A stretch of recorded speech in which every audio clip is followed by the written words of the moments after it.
வர்ணத்துக்கு தான் பொருந்தும் அவசியம்னு இருக்குது. 4 விதமான வர்ணங்களில் ஒரு வர்ணத்துக்கு தான் குணப்பொருத்தத்தை ரொம்ப பார்க்குறோம். அதுதான் கண பொருத்தம்னு சொல்கிறது. 3வது மகேந்திர பொருத்தம்னு சொல்லுவாங்க. அதை எல்லாரும் தப்பாக நினைக்கிறாங்க. நம்மளுடைய வாரிசை பற்றின்னு, வாரிசுக்கு 5ஆம் இடம் பூர்வ ஜென்ம புண்ணியஸ்தானத்தை தான் பார்க்கணும் மொழி, இந்த மகேந்திர பொருத்தத்தை கிடையாது. மகேந்திர பொருத்தம்ங்கிறது என்னன்னா பரம்பரை புத்திங்கிறத தான் குறிக்கும். ஒரு ஆளுக்கும் பரம்பரையாக ஒரு புத்தி இருக்கும். அந்த புத்தியை காட்டுறது பேர் மகேந்திர பொருத்தம்னு பேர். ஸ்ரீ தீர்க்கம் அப்படின்னு ஒரு பொருத்தம் இருக்கு. அதுவும் உயிரோடு இருப்பாங்களா அப்படின்றது இல்லை, தீர்க்கமாக ஸ்ட்ராங்காக இருப்பாங்களாங்கிறத பொறுத்து. தன்னுடைய கணவர் இல்லாமல் போனாலும் இவங்க வாழ்க்கையில் கௌரவமாக தீர்க்கமாக நல்லபடியாக வாழ்வாங்களா, இல்லை அந்த காலத்து மாதிரி உடன்கட்டை ஏறிடுவாங்களா, இல்லை சோடை ஆகிடுவாங்களா, சோர்ந்து போயிடுவாங்களா அப்படிங்கிறதெல்லாம் காட்டக்கூடியது ஸ்ரீ தீர்க்கம்.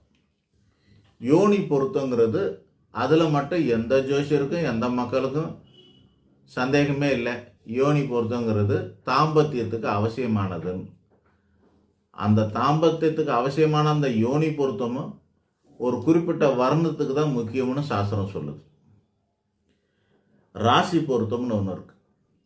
இந்த ராசி பொருத்தம் என்னன்னாக்கா ஒருத்தருடைய ஞானத்தையும் நம்பிக்கையை கொடுக்குது. சிலருக்கு கடவுளோட நம்பிக்கை இருக்கும், ஞானம் இருக்கும், பாவ புண்ணியம்ங்கிற அறிதல் புரிதல்லாம் இருக்கும். இதெல்லாம் இந்த ராசி பொருத்தத்தில் வச்சு தான் நாங்கள் சொல்லுவோம்.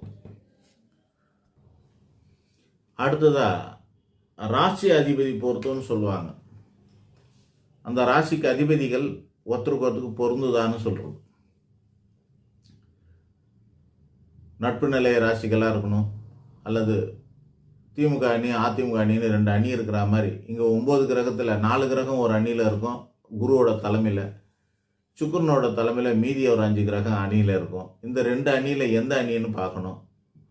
எதிர் அணியாக இருந்தால் அது சிரமமாக இருக்கும், ஒரே அணியாக இருந்தால் அது பொருந்தும். அதனால் என்ன ஆகும்னா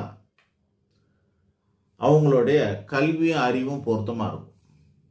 படிச்சிருந்தாலும் படிக்கலைனாலும் அவங்களோட அறிவு பொருத்தமாக இருக்கக்கூடியது. பாருங்கள், புத்தியை சொல்லியிருக்கோம், அறிவு சொல்கிறோம், ஞானத்தை சொல்கிறோம், இதெல்லாம் வருது. இந்த வசிய பொருத்தங்கிறது கரிஸ்மாட்டிக்குன்னு அர்த்தம் கிடையாது. பல பேருக்கு வசிய பொருத்தமே இருக்காது. ஆனால் உணர்வு வசியமானால் போதும். ஈர்ப்பு நேரடியாக உருவம் ஈர்க்கலைன்னா கூட சில பேரை பார்த்தா பிடிக்கும், சில பேரை பார்க்க தான் பிடிக்கும்.